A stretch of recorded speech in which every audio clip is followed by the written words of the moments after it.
morning, my loves. I'm here with the whole fam this morning. Dean Bean, make your entrance. There you go.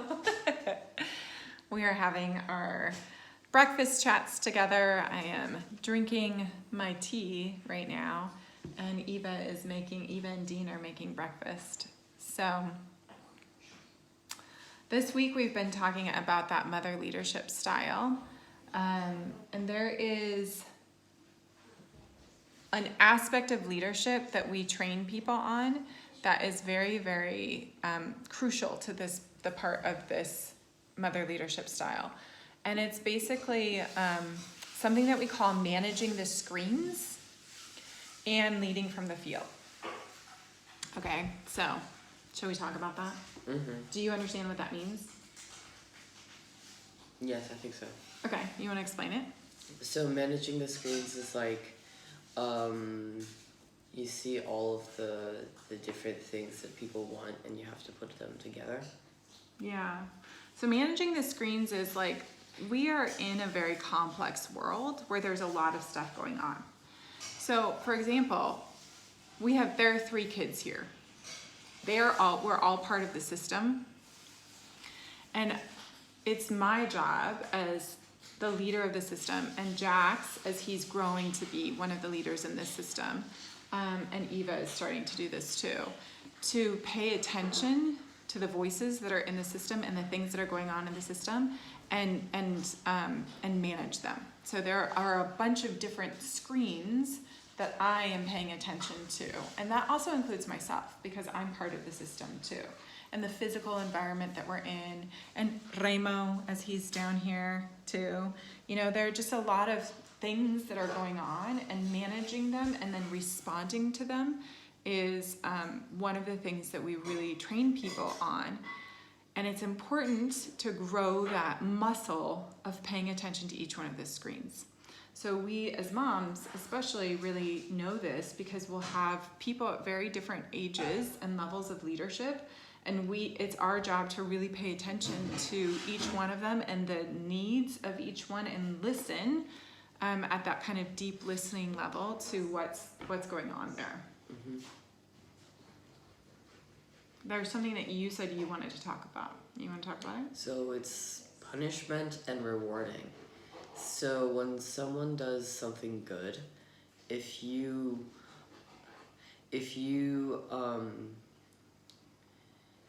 reward them, they're more likely to do it again. But if you don't reward them, then they don't know if it's a good thing to do or if it's a bad thing to do. So they might not do it again. And if you punish them for doing something bad, then they're more likely not to do it. And so those are 2 good tools that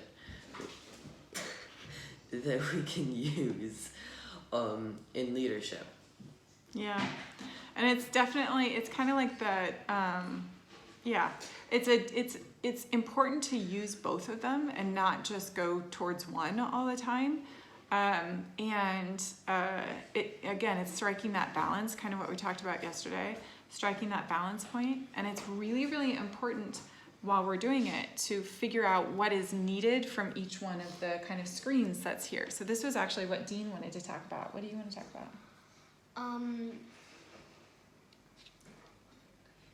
What is it? Do you remember what you said? No, ma'am. Emotion. That's what Dean said. That's okay. What do you want to say about him? Well, see, when you're on the bad emotions, you can think about them.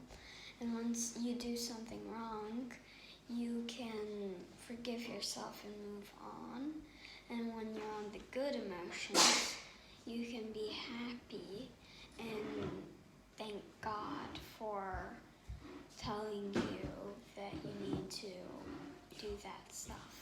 So emotional intelligence is actually a really an important piece of leadership because it helps us to sense what's going on and what's needed. So sometimes, as Jack said, there's punishment that's needed, and sometimes there's reward that's needed. Well, how do we know which one is needed in that moment? our emotions help to let us know. And so it helps to let us know for us on the inside, and it also helps us to know for when we're working in systems of other people, like what are the emotions that they have on the inside of them, and that's going to help us decide what is needed then in that moment. Yeah? Mm-hmm. Yeah? What did you want to say, Ivalani? I wanted to say that last night I had a dream where I was building a staircase, and there was this one block that I kept on like tripping over or trying to like carry on my back up the staircase. So, but then somebody said that I should, then like an old lady came up and told me to use it to help me build the staircase instead of like destroy the staircase. That's super interesting. You really had that dream? Yes. That's fascinating. So again, this is a really good, so we talk about this is to use our emotions as stepping stones, not as stumbling blocks, right? And so when we're feeling, whatever emotions we're feeling, when we're at Dean's age, we think of them as bad and good emotions. And then as we kind of progress, we realize that all of the emotions are helpful. And so we use our emotions as tools to build to the next thing instead of kind of making us stumble. And this is an incredible tool of those mother leaders that are going out there and are kind of bringing forth the new that's needed in the world and responding to the situation according to what is there. So managing the screens, paying attention to each one of the screens, getting to know them really well, and then managing them by using our emotions, and it's always in service to each one of those people to build that staircase more instead of by putting those stumbling blocks in front of them. So there we go. There's our breakfast talk for the day. You guys have anything else you want to say? Nope. I think Mom is amazing at wrapping together everything that we had to say, because I was like, we have nothing in common about what we're saying. So there you go. That's a managing of the screens. That's a kind of like, that's a leader in the field is what we talk about, is when we're going out there and we're in the real world and we're sort of putting all of this stuff together and then responding to what's being called forth and finding that creativity and that new that's being called there, this is a cool place to be, especially now. All right, sending you all love. Have a beautiful day, and we'll see you probably on Sunday. All right, bye-bye. Bye.